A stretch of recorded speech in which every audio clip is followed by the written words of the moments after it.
podamos ser edificados en tu verdad y que salgamos con nuestro corazón contentos, Señor, por lo que tú dices y dispuestos a poner por obra tu palabra. En el nombre poderoso de Jesús te damos gracias. Amén. Ahora sí, vamos a ir a Lucas. Vamos a ir a Lucas capítulo 2. Y hoy nos vamos a salir de la serie. Venimos en una serie de hechos que tiene que ver con la iglesia, pero hoy vamos a salirnos tomando en cuenta el periodo que estamos viviendo, y quiero que vayamos a Lucas capítulo 2 y vamos a leer desde el versículo 8 en adelante. Lucas capítulo 2, versículo 8 en adelante. Y dice la palabra del Señor: había pastores en la misma región que velaban y guardaban las vigilias de la noche sobre su rebaño. Y he aquí se les presentó un ángel del Señor, y la gloria del Señor los rodeó de resplandor, y tuvieron gran temor. Pero el ángel les dijo: no temáis, porque he aquí os doy nuevas de gran gozo, que será para todo el pueblo, que os ha nacido hoy en la ciudad de David un Salvador, que es Cristo el Señor. Esto os servirá de señal: hallaréis al niño envuelto en pañales, acostado en un pesebre. Y repentinamente apareció con el ángel una multitud de las huestes celestiales que alababan a Dios y decían: gloria a Dios en las alturas, y en la tierra paz, buena voluntad para con los hombres. Sucedió que cuando los ángeles se fueron de ellos al cielo, los pastores se dijeron unos a otros: pasemos pues hasta Belén y veamos esto que ha sucedido y que el Señor nos ha manifestado. Vinieron pues apresuradamente y hallaron a María y a José y al niño acostado en el pesebre. Y al verlo, dieron a conocer lo que se les había dicho acerca del niño. Y todos los que oyeron se maravillaban de lo que los pastores les decían. Pero María guardaba todas estas cosas, meditándolas en su corazón. Y volvieron los pastores glorificando y alabando a Dios por todas las cosas que habían oído y visto, como se había dicho. Amén. Qué hermoso. Y el tema de la mañana de hoy es un anuncio extraordinario. Un anuncio maravilloso, una noticia extraordinaria. Ese es el tema de la mañana de hoy. Y yo creo que todos estamos relacionados con este capítulo 2 y con este evento y con este hecho. Pero yo quiero que hoy profundicemos en lo que significa realmente el nacimiento de Cristo, su muerte y su resurrección. El mundo recuerda a Jesús. Hay obras de teatro, hay películas, hay una cantidad de cosas que hacen alusión a lo que sucedió en ese pesebre. Pero realmente las personas siguen viviendo indiferente y de una manera distinta a lo que ese nacimiento y a lo que ese Cristo que vino al mundo expresó y deseaba que nosotros viviéramos. Entonces hay anuncios que en definitiva cambian la historia de nuestra vida para siempre. Un anuncio extraordinario: Argentina ganó, sería maravilloso. Pero no, el anuncio del que nosotros estamos hablando no es cualquier anuncio, es un anuncio profundo. Por ejemplo, la caída del muro de Berlín marcó la historia, pero también la vida de muchas familias que pudieron reencontrarse nuevamente después de tantos años de separación. Todos sabemos lo que se originó luego de esa caída de ese muro. Marcó la historia. La caída de la Unión Soviética marcó el fin de una era y trajo consigo la libertad de millones de personas que fueron oprimidas por la fuerza por tanto tiempo. Son anuncios que generan una noticia extraordinaria. Pero nosotros tenemos un anuncio aún mayor, porque no tiene solamente un alcance en un lugar o un periodo específico, sino que tiene un alcance global, un alcance único. Entonces, estas personas, cuando cae la Unión Soviética, fueron liberadas de la opresión que vivieron por tanto tiempo. Para el que está preso, un anuncio extraordinario sería: vas a salir en libertad. Sería una noticia maravillosa. Pronto vas a ser libre. Pero el anuncio y la noticia más gloriosa que ha podido existir hasta ahora en este mundo es la que fue anunciada por los santos profetas y por los ángeles. Y esa es que os ha nacido hoy en la ciudad de David un Salvador. Es una noticia maravillosa, mi amado hermano. Hoy nos ha nacido en la ciudad de David un Salvador. Pero ¿sabe? Para que esta noticia sea realmente impresionante e importante y tenga un efecto en nosotros, yo tengo que reconocer mi condición. Porque mucha gente diría y pensará, pero ¿de qué me va a salvar? Así se expresa la gente, ¿no? ¿De qué me va a salvar Dios? Si yo soy una buena persona, si yo no hago nada malo, si yo soy una persona honesta, yo soy perfecto casi. Pero cuando uno entiende que uno está en pecado, separado de Dios, y que si morimos sin Cristo nos espera un infierno, uno entiende que esa noticia trajo consolación y es una bendición que nosotros podamos saber de que Cristo Jesús vino al mundo para salvar a los pecadores, dijo Pablo, de los cuales yo soy el primero. Entonces, para los pastores, para una señora llamada Ana y también para Simeón, el hecho de que el Salvador hubiese llegado fue una noticia maravillosa. Una noticia maravillosa. La tan anunciada llegada a través de los siglos al fin era cumplida. Cristo ha nacido. La promesa se hizo realidad. 42 generaciones habían existido desde Abraham hasta Cristo. 42 generaciones. Satanás intentó frustrar su llegada. Recuerdan que tuvieron que huir a Egipto porque querían matar a los niños y tuvo José que irse con María. Trataron de frustrar su llegada. Se opuso el diablo ferozmente al plan eterno de Dios. Pero como siempre, nuestro Dios cumple lo que promete y triunfa sobre todo. Amén. Dios cumple lo que promete y triunfa sobre todo. Al mundo paz. Ha nacido el príncipe de paz, dice Isaías. Lo dilatado de su imperio no tendrá fin, dice. Él es admirable, consejero, Dios fuerte, príncipe de paz. Al mundo paz. El que viene a reconciliar al hombre con Dios. El único que puede restaurar la relación que ha sido rota por el pecado. Ahora, qué maravillosa noticia, ¿verdad? Por eso la queremos compartir con los niños, por eso la queremos compartir con los adultos y con todo el mundo. Una noticia maravillosa. Cristo Jesús ha venido al mundo para restaurar la relación que había sido rota por causa del pecado. Ahora bien, el nacimiento de Cristo no fue cualquier nacimiento. Algunos piensan que nació un niño más. No. El problema es que yo no puedo ver el nacimiento de Cristo como un nacimiento común. El nacimiento de Él no fue cualquier nacimiento. Fue anunciado con antelación, con anticipación, con detalles y con acontecimientos únicos. Elizabeth, que era la mamá de Juan el Bautista, prima de María, dice algo guiada por el Espíritu Santo, al igual que Zacarías, que Simeón y que Ana. Vamos a ir al capítulo 1 de Lucas y veamos lo que sucedió cuando llegó María a la casa de su prima Elizabeth. Dice, en aquellos días, verso 39 del capítulo 1, levantándose María fue deprisa a la montaña, a una ciudad de Judá, y entró en casa de Zacarías y saludó a Elizabeth. Y aconteció que cuando oyó Elizabeth la salutación de María, ¿qué sucedió?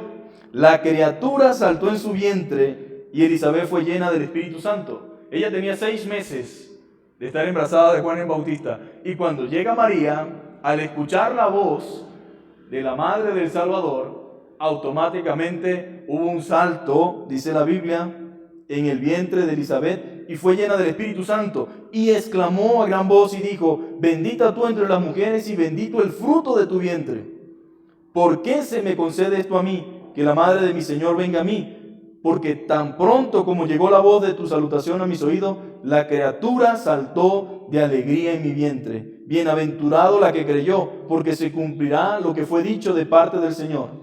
Y luego María comienza también a decir unas palabras. En el versículo 67, Zacarías, su padre, el padre de Juan, fue lleno del Espíritu Santo y profetizó diciendo, bendito el Señor Dios de Israel, que ha visitado y redimido a su pueblo y nos levantó un poderoso Salvador en la casa de David, su siervo, como habló por boca de sus santos profetas que fueron desde el principio. Entonces, este nacimiento fue un nacimiento anunciado, no fue un nacimiento común. Y no solamente eso, sino que está lleno de detalles únicos. Y es interesante porque a veces la gente quiere matar, ¿verdad? a las criaturas que están en el vientre diciendo que ellos quieren abortar como que si eso no es una vida. Pero la Biblia nos demuestra que en definitiva es una vida aunque no haya salido todavía. Y nosotros como cristianos pues siempre tenemos que apoyar la concepción. Y nunca estaríamos de acuerdo con algo tan terrible y tan horrendo como el aborto. Y ahí está la palabra del Señor dándonos detalles. Si seguimos más adelante, nos damos cuenta que cuando fueron a presentar a Jesús, dice, cumplidos los 8 días, para circuncidar al niño, le pusieron por nombre Jesús, como había dicho el ángel, el cual le había sido puesto por el ángel antes de que fuese concebido. Y cuando se cumplieron los días de la purificación de ellos, conforme a la ley de Moisés, le trajeron a Jerusalén para presentarle al Señor. Como está escrito en la ley del Señor, todo varón que abriere la matriz será llamado santo al Señor. Y para ofrecer conforme a lo que se dice en la ley del Señor, un par de tortolas o 2 palominos. Y aquí había en Jerusalén un hombre llamado Simeón, y este hombre justo y piadoso esperaba la consolación de Israel, y el Espíritu Santo estaba sobre él. Y le había sido revelado por el Espíritu Santo que no vería la muerte hasta que viese al ungido del Señor. Y movido por el Espíritu vino al templo. Y cuando los padres del niño Jesús lo trajeron al templo para hacer por él conforme al rito de la ley, él le tomó en sus brazos y bendijo a Dios diciendo, ahora Señor, despide a tu siervo en paz conforme a tu palabra, porque han visto mis ojos tu salvación, la cual has preparado en presencia de todos los pueblos, luz para revelación a los gentiles y la gloria de tu pueblo Israel. Ahora, qué interesante, los padres llevan al niño conforme a la ley y resulta que sale un anciano, agarra al niño y no dice, ay, el niñito Jesús, sino dice, Señor, despide a tu siervo en paz, porque han visto mis ojos tu salvación. Lo que yo cargo aquí no es un niño común, cargo aquí la promesa hecha desde los tiempos pasados por medio de los profetas de que tú nos darías un Salvador. Estoy cargando al Salvador del mundo. Ahora, qué profundo, ¿verdad? Y qué maravilloso la gracia del Señor para con Simeón, que le dijo, no te vas a morir porque tú vas a ver mi promesa. Y pudo cargar en sus manos al Salvador. Ahora es interesante todo esto, cómo el Espíritu Santo lo guió en ese momento específico para que él pudiera ver cumplida la promesa del Señor, lo cual quiere decir que aunque muchos judíos y muchos hebreos no creen en Cristo en tiempo presente, no se debe a que no sabían sobre Cristo, porque de él se había profetizado. Es la incredulidad y la dureza de su corazón lo que les impide aceptar el hecho de que Cristo Jesús vino a este mundo. Ellos siguen esperando a su Mesías. Pero el Mesías ya vino, amén. Ya vino y fue revelado. Entonces es hermoso. En primer lugar, la noticia es buena para todo el pueblo. Eso es lo que notamos. Dios imparte su gracia a todo el pueblo. Traigo noticias de gran gozo. Esto es el Evangelio, mis amados hermanos. El Evangelio es buenas noticias. Cuando nosotros decimos hay que predicar el Evangelio, nos referimos a hay que predicar las buenas noticias. Vamos rumbo a la muerte y alguien nos viene y nos plantea las buenas noticias de que Dios puede salvarnos de ese camino que nos lleva a la destrucción. Merecemos infierno y por eso son buenas noticias, pero Dios en su gracia y misericordia dice que si nos arrepentimos y confesamos nuestro pecado y nos confiamos en su promesa y nos lanzamos en sus brazos, confiando en su amor y misericordia, tendremos salvación. Esas son las buenas noticias. El Evangelio es la buena noticia para el pecador. El Evangelio es la buena noticia de Dios para el mundo. Pablo dijo en 1 Timoteo 1:15, palabra fiel y digna de ser recibida por todos. No es solamente para nosotros. Palabra fiel y digna de ser recibida. Ojalá la gente entendiera lo que es el Evangelio y comprendiera que no es cualquier cosa lo que le estamos hablando y diciendo, es digna de ser recibida, que Cristo Jesús vino al mundo para salvar a los pecadores. O sea, Cristo no murió allí de gratis, había una razón, había un propósito. Cristo vino al mundo para salvar a los pecadores y Pablo dice, de los cuales yo soy el primero. Él no se excluye, Él se mete allí, dice, de los cuales yo soy el primero. Y esta es la gran noticia, mis amados hermanos. Cristo vino al mundo para salvar a los pecadores, para reconciliarnos con Dios. En 2 Corintios 5:20, Pablo dijo, así que somos embajadores en nombre de Cristo, como si Dios rogase por medio de nosotros, os rogamos en nombre de Cristo, reconciliaos con Dios. Y la forma de reconciliarse con Dios es por medio de Cristo. Ahora, este es un gran anuncio, mi amado hermano. Es un excelente anuncio, es una gran noticia que recibieron estos pastores. Y es interesante que los ángeles se le aparecieron a ellos y no a los eruditos y a los doctores de la ley. Se le aparecieron a los humildes pastores. La Biblia declara en 1 de Pedro, porque Dios resiste a los soberbios y da gracia a los humildes. Santiago, en el capítulo 4 y el verso 6, dice, pero Él da mayor gracia. Por esto Dios dice que resiste a los soberbios y da gracias a los humildes. Es el corazón humilde, mi amado hermano, y sencillo de estos pastores lo que realmente complace a Dios. El que reconoce su propia miseria, su propia necesidad. Por eso dijo Jesús, bienaventurados los pobres en espíritu, porque de ellos es el reino de los cielos. ¿Y qué significa pobres de espíritu? Capaces de reconocer nuestra condición y decir, yo sé y entiendo que soy pecador, que no puedo hacer las cosas como debería hacerlas y que necesito la ayuda de Dios, que necesito que Él intervenga en mi vida y transforme y cambie mi realidad. Ahora, los humildes reciben la gracia de Dios, pero los soberbios o los altivos son aquellos que creen que ellos no necesitan un Salvador porque ellos son lo suficientemente buenos. Y ahí estaban estos pastores. No se les aparecieron a los eruditos ni a los doctores de la ley. No, se le aparecieron a unos humildes pastores. El que reconoce su propia miseria y su necesidad de un Salvador, cree en las promesas y las acepta de todo corazón.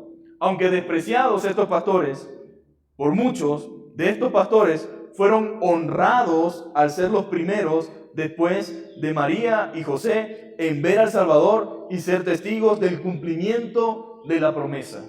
Qué maravilloso, ¿verdad? Los pastores en la noche cuidando sus ovejas y de repente aparece un ángel y le da esa noticia, pero luego aparece una multitud inmensa de ángeles dando gloria a Dios en las alturas y diciendo, y paz en la tierra y buena voluntad de Dios para con los hombres. ¿Qué significa la buena voluntad de Dios para con los hombres? Pues nosotros no merecemos el favor de Dios ni la gracia de Dios. Merecemos es el castigo y el juicio de Dios. Pero la buena voluntad de Dios está en manifestar su gracia y su amor a los hombres a pesar de lo que somos y a pesar de lo que hemos hecho. Ahí está la buena voluntad de Dios. Hay un cumplimiento. Entonces, después de María y José, estos pastores fueron testigos del cumplimiento de la promesa. Dios no hace acepción de personas. Él no tiene que ver con razas, con posiciones sociales, no tiene que ver con posición académica, no tiene nada que ver con eso. Dios no hace acepción de persona. Tú también puedes ser salvo y libre si confías en Cristo como Salvador y Señor. Luego entra en escena un espacio para la adoración y la exaltación. No había otra cosa más que rendir adoración a Dios por su gracia después de tan majestuoso anuncio. Y dice la Biblia que repentinamente apareció una multitud de huestes celestiales que alababan a Dios. Los ángeles nos enseñan a nosotros y nos muestran que Dios debe ser alabado y adorado por todos nosotros. Ahora yo pregunto, ¿de qué otra forma podemos nosotros agradecer al Señor tan maravillosa obra? No hay nada que podamos darle. No hay nada que podamos pagar para decir, bueno Señor, aquí está, te recompenso por lo que tú hiciste. Nada podemos hacer más que rendir nuestra vida en alabanza y adoración y en gratitud a Cristo. Y la razón por la cual nosotros cantamos y adoramos, que muchas veces la gente no entiende y la gente en el mundo cree que somos unos fanáticos y unos locos, es porque estamos conscientes de lo que Dios ha hecho y la forma en que podemos darle a Dios nuestra alabanza es en obediencia, en gratitud, en reconocimiento y expresando con nuestros labios lo que hay en nuestro corazón, que debe ser gratitud hacia Él. Gracias, Señor, por una salvación tan grande. Te alabo, te bendigo, te exalto, te adoro. A veces el mundo es agradecido con otros hombres porque hicieron algo por ellos. Y eso está bien, hay que ser agradecido. Pero hay gente que le dedica canciones a los reyes, le dedica canciones a presidentes, canciones a senadores. ¿No vamos nosotros a adorar con mayor conciencia y plenitud y gozo y alegría al Dios que nos ha dado todo, la vida, la vida eterna, el perdón de los pecados? Pues debemos hacerlo con alegría. Los ángeles manifestaron gozo y alegría y cantaron. Los ángeles nos enseñan que Dios debe ser alabado y adorado. ¿Sabe qué hacen los ángeles en el cielo? Alabar y glorificar a Dios. Dice la Biblia en Apocalipsis que estaban allí postrados ante el anciano y decían: santo, santo, santo es el Señor. Ese era el canto que tenían en el cielo. Y ese es el canto que nosotros debemos tener constantemente en nuestros labios, porque esta es una preparación, una antesala para lo que vamos a hacer en el cielo. Por supuesto que no vamos a pasar todo el día quizás adorando, habrán otras cosas, pero quiero que entienda que este hecho glorioso que narra la Escritura y que quizás podamos recordarlo con más ahínco en este tiempo, debe llevarnos a la exaltación y a la adoración y la glorificación a Dios.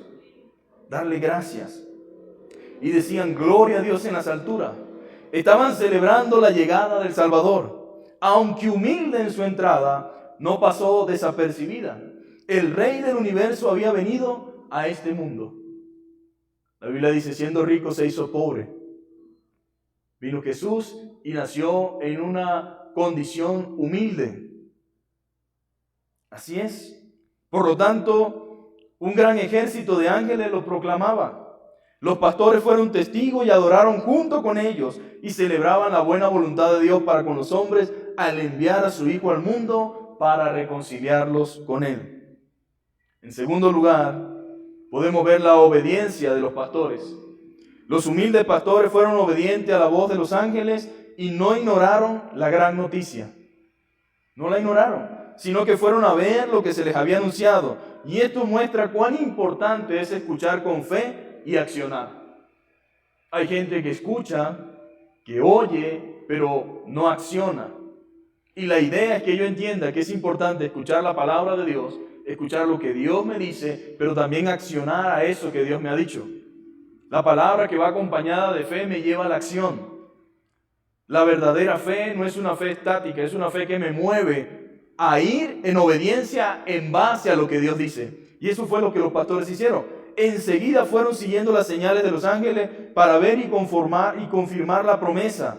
Y allí encontraron a María y a José acostados con el niño en el pesebre. Ahora, qué maravillosa imagen. Dios, el Salvador, en un humilde pesebre, allí acostado. Y es que, en verdad, mis amados hermanos, que cuando nace un bebé, lo especial no está en el entorno. Cuando un bebé nace, lo especial no está en el entorno, sino en sí mismo, en el hecho de que nació un bebé. Eso es lo importante. Sea que un niño nazca en un palacio o en una casa muy humilde, siempre será motivo de regocijo y gozo. Los que son padres o los que han estado cerca cuando un niño nace saben que eso es algo maravilloso. No importa si nace en una clínica, si nació bajo otras condiciones, si fue en un palacio, si en una casa humilde, siempre es algo de regocijo. Ahora, ¿cuánto más no lo sería el del Salvador del mundo? María y José no estaban entristecidos por la forma y la manera en que había llegado. Eso no era para ellos problema, sino que meditaban en su corazón sobre lo que era, sobre lo que Dios le había dicho. Era Dios hecho hombre, mis amados hermanos.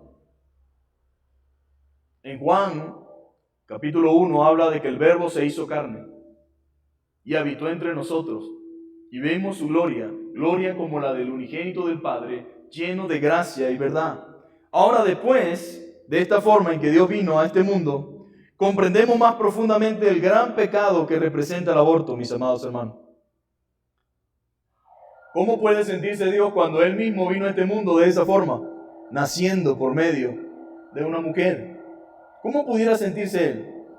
Fue en forma de bebé que Él vino. Fue en forma de bebé que vino el Salvador. Por lo tanto, es lógico y claro que es un crimen odiado por Dios el aborto. Y por lo tanto odiado por nosotros. Porque lo que Dios odia, debemos odiarlo nosotros. A veces la gente piensa que nosotros nos oponemos a algo porque nosotros queremos oponernos. No, es Dios quien se opone a un montón de cosas y por lo tanto no podemos compartirlas. No podemos. Debemos tener cuidado. No solo debemos recordar que Jesús nació, sino que también vivió, murió y resucitó y que prometió que regresaría. El problema con el mundo es que ve al niño en el pesebre y por supuesto no le honran ni le sirven como rey, sino que lo ven en el pesebre. Pero yo no quiero que nosotros creamos que Jesús está en el pesebre. Jesús está en su trono, está en la gloria. Él es el Rey, Él es el Alfa, el Omega, el principio y el fin, el que era, el que es y el que ha de venir. Y yo debo verlo como lo que se convirtió en Rey soberano y que tiene autoridad y dominio y que pronto regresará. Así quiere Dios que lo veamos. Él no es el niño Jesús. Él es el Salvador, Él es Emmanuel, Dios con nosotros, el Mesías prometido que salvaría a su pueblo de su pecado. En Mateo 1, 21 al 23 dice, y dará a luz un hijo y llamará su nombre Jesús, porque Él salvará a su pueblo de sus pecados. Así lo dice la Biblia. Y dice el verso 22, todo esto aconteció para que se cumpliese lo dicho por el Señor por medio del profeta cuando dijo, he aquí una virgen concebirá y dará a luz un hijo y llamará su nombre Emmanuel, que traducido es Dios con nosotros. Ahora, mis amados hermanos, el nacimiento de Cristo es el medio ideado por Dios para dar salvación y librarnos del pecado. Es la forma que Dios ideó para darnos salvación y librarnos del pecado. Él es el Cordero de Dios santo y puro, sin defecto, el único que podía pagar por nuestras deudas. Su nacimiento trajo consigo la construcción de un puente que une al hombre con Dios. Su nacimiento trajo consigo la construcción de un puente que une al hombre con Dios, puente que anteriormente había sido destruido por causa del pecado. Su nacimiento es la esperanza de toda la humanidad. No hay otra forma, no hay otra manera. Que Dios nos ayude, amén, a poder entenderlo, a poder confiar, a poder creer y a poder compartir esta verdad, mis amados hermanos. Porque mucha gente necesita conocer y saber sobre esta gran verdad. ¿Y qué mejor forma, amén? Aprovechar el momento para que otros puedan conocer esta gran verdad. Vamos a ponernos sobre nuestros pies. Vamos a darle gracias a Dios por su gracia, por su misericordia y por ese hecho tan extraordinario. Algunos pensarán y dirán, bueno, yo no soy Simeón, pero ¿sabe algo? Es una bendición de Dios que en medio de tanta gente nosotros podamos reconocerle y saber que Él es el Salvador. Y no puede hacerse esto si no se revelado por Dios. Dios nos ha dado la gracia y la capacidad de poder entender lo que su palabra dice. Y tuvo misericordia de nosotros y nos llamó y nos ha dado salvación, mis amados hermanos. Y debe tener gozo, debe tener alegría, debe tener contentamiento, porque el hecho de que tengamos a Cristo en el corazón y que podamos ser salvos no tiene comparación con ninguna otra cosa en este mundo. Padre, te damos muchísimas gracias, Señor. Gracias por tu palabra, Señor. Gracias por tu verdad. Gracias, Señor, porque tú nos muestras, Señor, que tú eres el Salvador, Señor. Tu palabra dice que separado de ti nada podemos hacer, Señor. No hay otra forma dada a los hombres en el cual podamos ser salvos, Señor. Solamente en Cristo, Señor, dice tu palabra. Solamente en Él, la salvación se encuentra en Él, Señor amado. Padre, en ningún otro hay salvación, porque no hay otro nombre dado bajo el cielo en el cual podamos ser salvos. Gracias, Señor, por permitirnos, Señor, tener parte de esto, Señor, y ser parte, Señor amado, de este grupo de hombres y mujeres, Señor, que han sido salvados por tu gracia, Señor. Te bendecimos, Señor, y te damos gracias, Señor, por todo lo que haces, Señor, y por todo lo que harás. Pedimos en esta hora, Señor, que bendigas la actividad del martes, Señor, con los niños, Señor. Que esta verdad, Señor, maravillosa, pueda ser plasmada en sus corazones y que también podamos compartir con otros hermanos, amigos, seres queridos, familiares, compañeros, Señor, o vecinos, Señor, que aún no conocen esta verdad, para que ellos también puedan, Señor, saber de que tú eres el Salvador. Gracias te damos, Señor, por todo lo que haces. En el nombre poderoso de Jesús. Amén. Que Dios les bendiga, mis queridos hermanos.